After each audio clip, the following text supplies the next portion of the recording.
Hi my families, நான் உங்கள் பிரியா மலை. இன்றைக்கி என்னென்னா சின்னதாக ஒரு ரெசிபி மட்டும். கருவாடு தொக்கு எப்படி செய்யலான்னு பார்க்கலாம், வாங்க பார்க்கலாம். கருவாடு தொக்கு தேவையானது என்னென்னா மெயின் கருவாடு வந்துட்டு நல்லா தண்ணியில் ஊற வச்சுருக்கேன். ஊற வச்சு அதை நல்லா க்ளீன் பண்ணி வாஷ் பண்ணி வச்சுருக்கேன். அப்புறம் வெங்காயம், தக்காளி, ரெண்டு நார்மல் சைஸ் வெங்காயம், தக்காளி நல்லா 4 தக்காளி, அப்புறம் கருவேப்பிலை, அப்புறம் கடுகு, சீரகம் அதெல்லாம் எடுத்து வச்சுருக்கேன். இப்போ ரெசிபி எப்படி செய்யலான்னு வாங்க பார்க்கலாம். அடுப்பத்தை வச்சு கடாயை வச்சாச்சு. எண்ணெய் காயுது.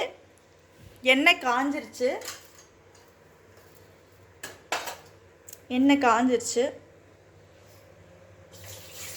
இதில் என்னென்னா ஃபஸ்ட்டு கருவாடை பொரிச்சு எடுத்துக்கலாம்.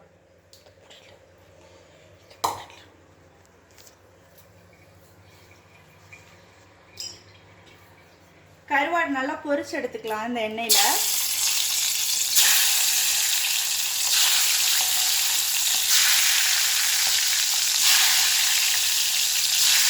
செம்மையாக இருக்கும். செஞ்சு சுடு சாப்பாட்டுக்கு, பழைய சாப்பாட்டுக்கெல்லாம் செஞ்சு சாப்பிட்டோம்னா வேறு லெவலில் இருக்கும்.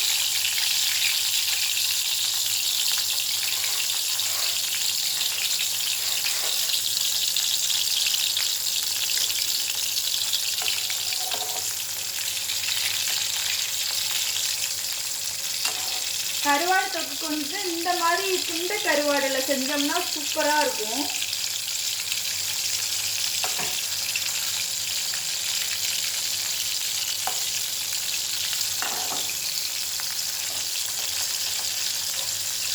கொஞ்சம் நல்லா பொரியட்டும்.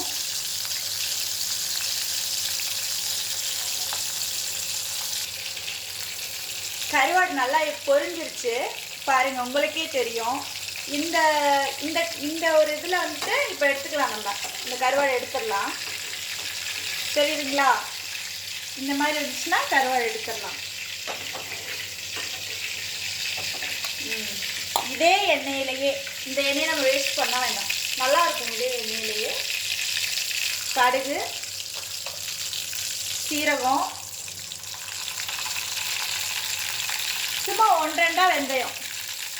கடுகு நல்லா பொரியட்டும்.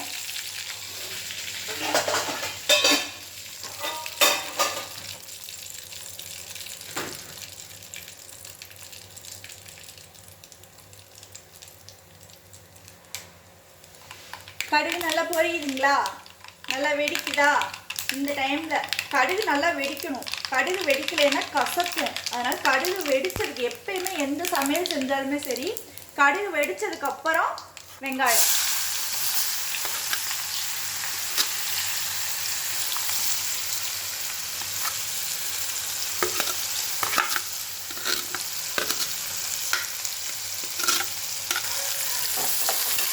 வெங்காயம் நல்லா வதங்கட்டும். இப்போ இந்த எண்ணெயில் நல்லா வெங்காயம் வதங்கட்டும். கருவாடு தொக்கு தானே, இந்த அளவுக்கு வெந்தால் போதும். நல்லா வதங்கிடுச்சு பார்த்தீங்களா? இந்த அளவுக்கு ரொம்ப கோல்டன்லாம் ஆக வேண்டாம். இந்த அளவுக்கு நார்மலாக வதங்கினா போதும். இப்போ இந்த டைமில் நம்ம தக்காளி போட்டுடலாம்.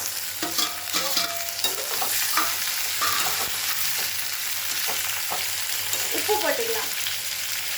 உப்பு போட்டோம்னா கொஞ்சம் குயிக்காக வெந்துடும். வழக்கமாக சொல்கிறது,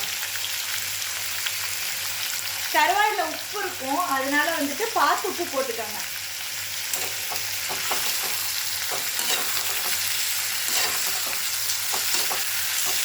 இப்போ இந்த தக்காளி நல்லா வேகணும். நல்லா வெந்து நல்லா கடைஞ்சது மாதிரி ஆகணும். அந்த அளவுக்கு நல்லா மசிகிற அளவுக்கு வேகணும். வெந்ததுக்கப்புறம் பார்க்கலாம். பார்த்தீங்களா? தக்காளி நல்லா மசிஞ்சிருச்சா? ஓகே. இந்த மாதிரி இருக்க டைமில் மசாலா தூள் போட்டுக்கலாம். வீட்டு மிளகாத்தூள் நாங்கள் வீட்டிலே அரைச்சி ரெடி பண்ணி வச்சுருக்கோம். அந்த மிளகாத்தூள் தான் நான் போடுறேன். வேறு எதுவுமே சேர்க்கல, வீட்டு மிளகாத்தூள் மட்டும்தான் போடுறேன். காரத்துக்கு தேவையான அளவுக்கு வீட்டு மிளகாத்தூள். உங்களுக்கு தெரியும்ல, அதுக்கு தகுந்த மாதிரி நீங்கள் போட்டுக்கோங்க. போட்டு நல்லா இதை கிண்டி விட்டுறலாம்.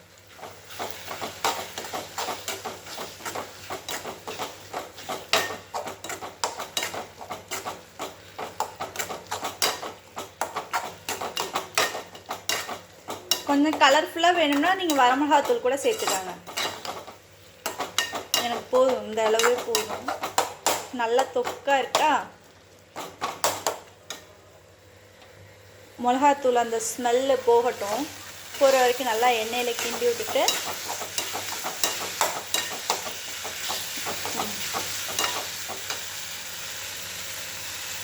இப்போ இந்த டைமில் தண்ணி கொஞ்சம் ஊற்றி நல்லா அந்த மிளகாத்தூள் ஸ்மெல்லு போகிற வரைக்கும் நல்லா கொதிக்க விட்டுட்டு அதுக்கப்புறம் இறக்க போகிற டைமில் கருவாடு போட்டு இறக்குனா கருவாடு தொக்கு ரெடி.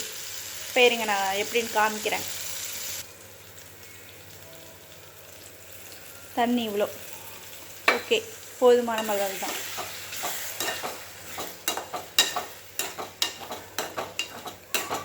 இது கொஞ்சம் நேரம் இப்போ வந்து கொதிக்கட்டும். இன்னும் கொஞ்சம் கூட சேர்த்துட்டேன்.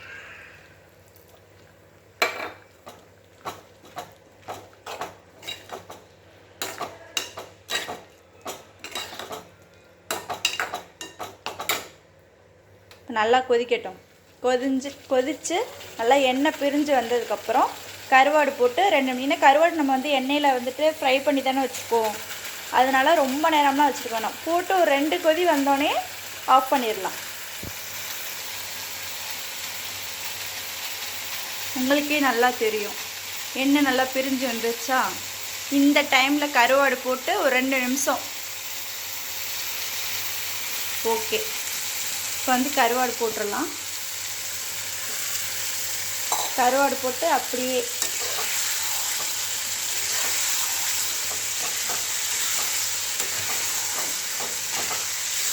நல்லா கொதிக்குது. சூடான சாப்பாட்டுக்கும் சரி, பழைய சாப்பாட்டுக்கும் சரி வேறு லெவலில் இருக்கும். கருவாடு தொக்கு ரெடி. ஓகே, நீங்களும் செஞ்சு பாருங்கள். நாங்கள் போடுற வீடியோ உங்களுக்கு பிடிச்சிருந்துச்சுன்னா லைக் பண்ணுங்கள், ஷேர் பண்ணுங்கள், கமெண்ட் பண்ணுங்கள், சப்ஸ்கிரைப் பண்ணுங்கள். அப்படியே பெல் பட்டனை கிளிக் பண்ணிக்கோங்க. நாங்கள் போடுற வீடியோ உங்களுக்கு ஃபஸ்ட்டு வரும். பாய்.